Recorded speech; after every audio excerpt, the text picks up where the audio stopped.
You got rickrolled. So by the way you guys were acting, I was like, Craig has to know. So Craig's like, I don't know. And then you even said, I don't know a song. This is great. No.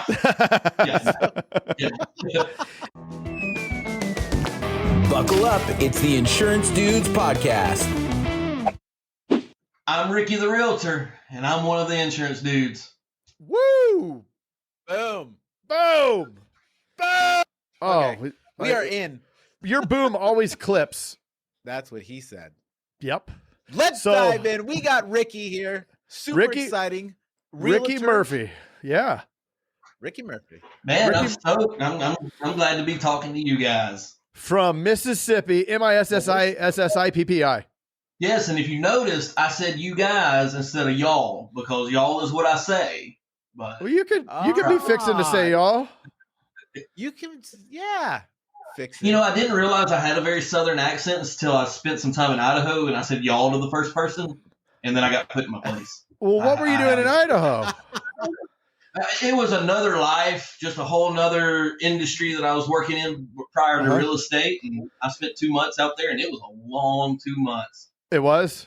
Were you in Boise? Yeah, it was a beautiful place. I enjoyed it. That made it sound like I didn't enjoy it. I loved it out there, but there was a definite dialogue that I didn't understand, and they didn't either. So, yeah, I just went there. It was a cool place. Well, awesome. Thank you. Welcome to the Insurance Dudes. Let's dive into a quick round of speed breakers, and then we'll get this show on the road. Speed breakers.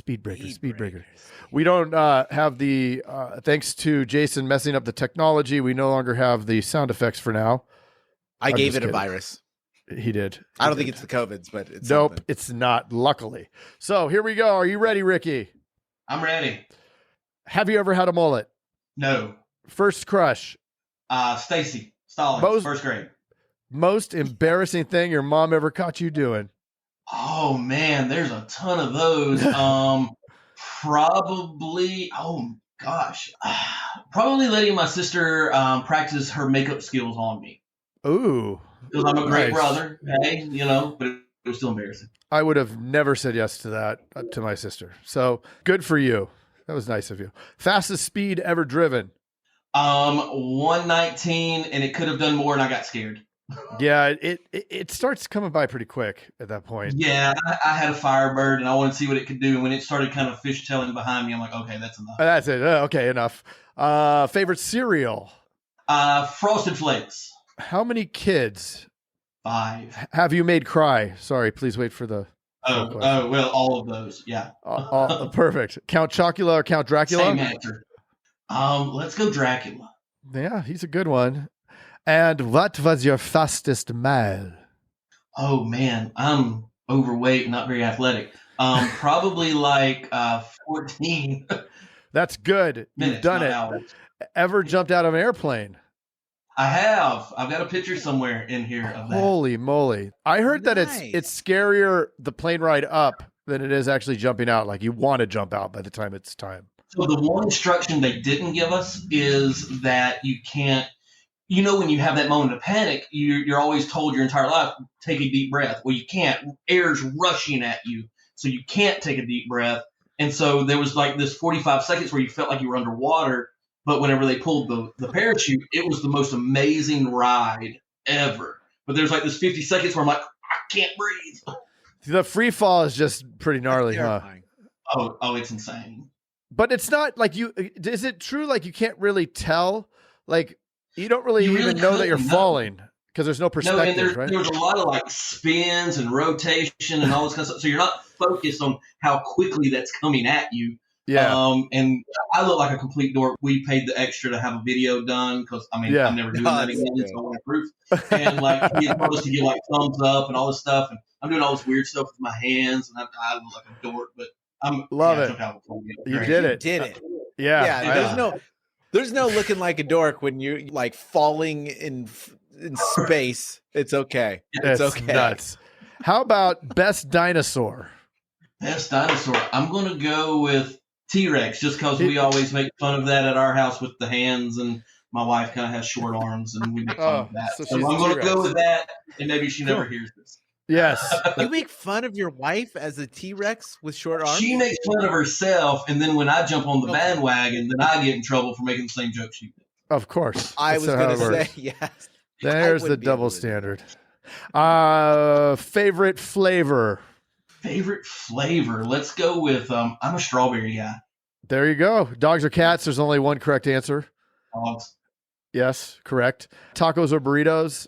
Let's go tacos. Tacos is also correct. And Trump or Biden? Ooh, boy, you're trying to ruin my business over here. You don't have to. It's all right. You don't have to answer it.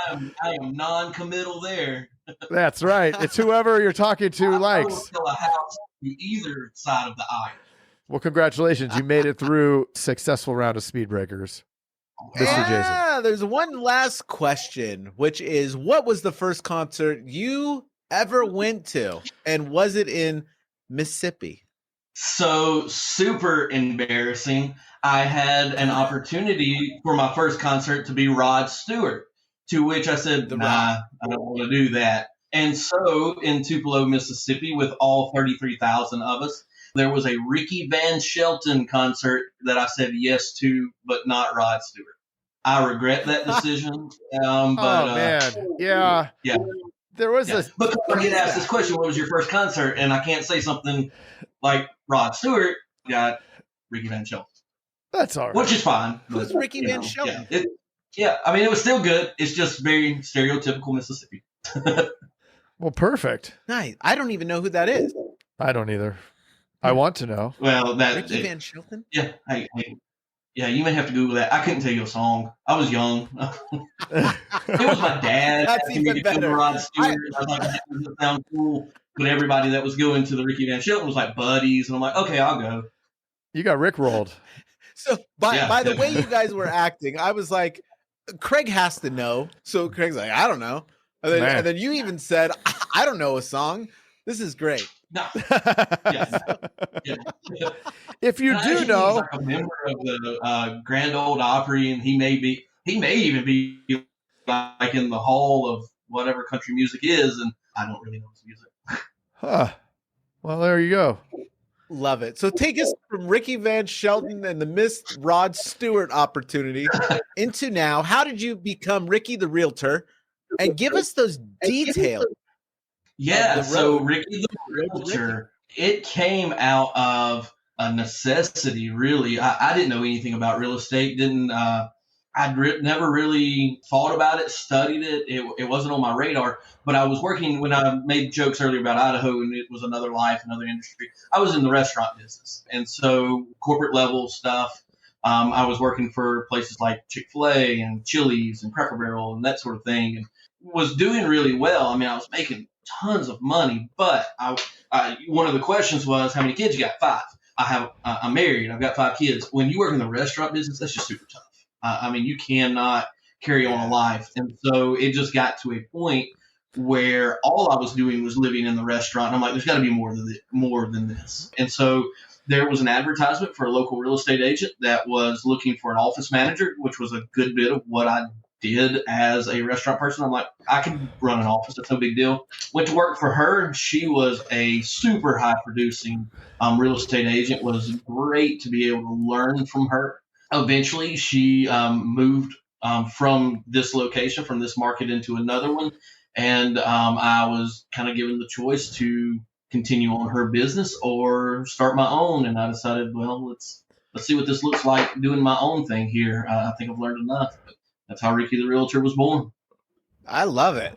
So I really want to dive into that, but I want to know, how would you rate, Chick-fil-A amongst the other restaurants that you worked at? I heard that they run a very, very tight ship. It's very difficult to open a Chick-fil-A. What was your take? So that is ultimately why I left. I had kind of reached what I was going to be able to reach with that organization. They've got huge standards. I loved it. Let me step back and say that. That may be my favorite job that I've ever had. It was fantastic. But you've always heard through business or leadership, you always hear you get what you inspect. You've got to go in, and if you set an expectation, you've got to inspect that expectation. Well, they do that. Whenever you hear my pleasure, there are auditors that are coming up and they're listening for that, and they're going to bust you out on your audit score. I mean, go into great detail with that. But the crux for me was I had started having children. It's like all fast food. I'm not throwing shade at anybody. All fast food, you price yourself out eventually. It's not intended to be lifelong unless you own it. And I started kind of looking into owning one. And the year that I had done it, and I think that might have been 2010, somewhere in there, they had received like 25,000 applications to open them, and they were choosing 80. Wow. And so the feedback I got was that your metrics are great, your KPIs are fantastic, but when we start drilling down from 20,000, 25,000 to 80, I don't know that you make it. So I appreciated the feedback. It kept me from holding on too long, but I also knew I can't continue to make $13 an hour. I got to do something different. Right. Yeah. Which, everybody keep in mind. So then you become right. So you went into, I love the transition using the skill of the management skill to get into the realtor business, if you will. I don't know. I am. Yeah. So anyways, the question like I have is that when she moved, like how was that transition? How was you come in as a manager and then you have this opportunity to actually take over her business? How did that work out?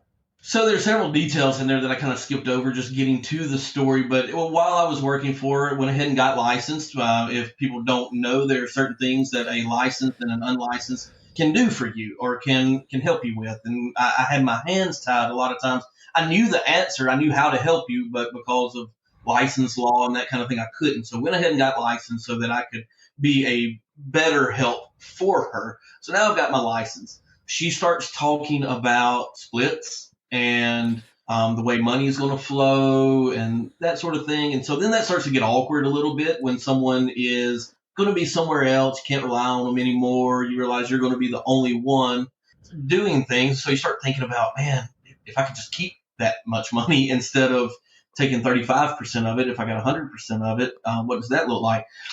There's nothing against her. I mean, by any means.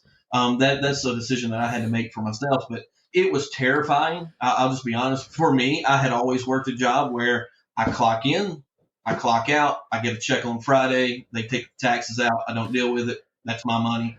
And then to make that transition to one of, well, if we don't close, you don't get paid. I had never done, even though I was in the restaurant business, I was never a server. I was never someone that worked on tips or commission. It was terrifying. So at that point, it either lights the fire or you run. Yeah, it was a true sink or swim kind of situation. This is either going to work in the first 6 months because that's kind of the reserves that we have on hand. I can afford to not get a check for about 6 months and eat through all of our savings, or I'm going to do well with this. Those are the two choices I have. And you did. Yeah, absolutely. I have been incredibly blessed for sure. And I use blessed because I do feel that I've been blessed. There's a ton of hustle that comes in that as well. I've been a resident of North Mississippi my whole life, 37, almost 38 years now. I live here. I shop here. My kids go to school here. I'm in Kiwanis Club. I'm in the charity organizations, all this stuff.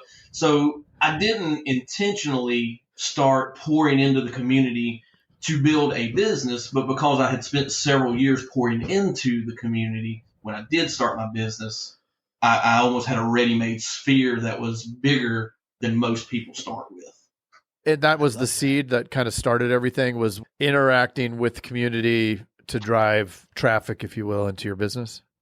Yeah, I mean, that was my very first guy that trusted me to list his house was someone that owned another restaurant. I never worked with him. I never worked for him. He knew of me because of the community. He gave me a call and said, hey, I want you to list my house. It's 220,000, which in North Mississippi is solid listing. And so we do, I know looking over, especially in California, and I think you said Arizona probably is the same. You're talking about millions no matter what the property is, more than likely. If I sell $1 million house here, it's a match. So when you start talking about $200,000 houses, that's more of your norm. And so he trusted me with that. And then people started really seeing that I was doing things, and they were contacting me. Now I was doing lots of advertising and buying on sites and that kind of thing. And then I realized, man, you're wasting me. people know you. You need to start making phone calls to people you know, and you need to start writing handwritten letters that are very personal to people you already know. And that's how you really built the pipeline up? Yeah, that's really how I was able to build mine up. Like I say, I had been doing community events for a long time. So a lot of the movers and shakers, I was not one of those, but I was around those. And I hear people all the time talk about who you surround yourself with and that kind of thing. Super important. I never would have thought that I would have needed them in this way, but I did. And so I'm glad that I had set those seeds because what they were able to do, they didn't know if I could sell a house or not. I didn't know if I could sell a house or not. Right. But what I did know is they knew I was trustworthy. They knew that I was hardworking, and they knew that I was going to be someone that would do them right and do the job the way it's supposed to be done. So I was able to establish that long before I got into real estate. Well, the saying, you want to surround yourself and be in that room with the people that are smarter and more successful. And it seems like that's kind of what you did. You plugged yourself into that. And as long as you're honest and ethical and work out, hustle everybody, you're going to win every time, right? Like that's what's going to get you there. Yeah. And some people look at that and they may think that negative. And I hear people all the time talking about, you may not want to be, why are you bragging about working a 16-hour day? You're ruining your quality of life. That may just be necessary for a period. That can't be the rule forever. I mean, because at that point you are killing yourself or you're not having any kind of quality of life. But at the same time, you've got to build that, and people need to see, man, this guy's out here really doing it. Yeah. Well, and if you're doing what you love too, wow. Right. Yep.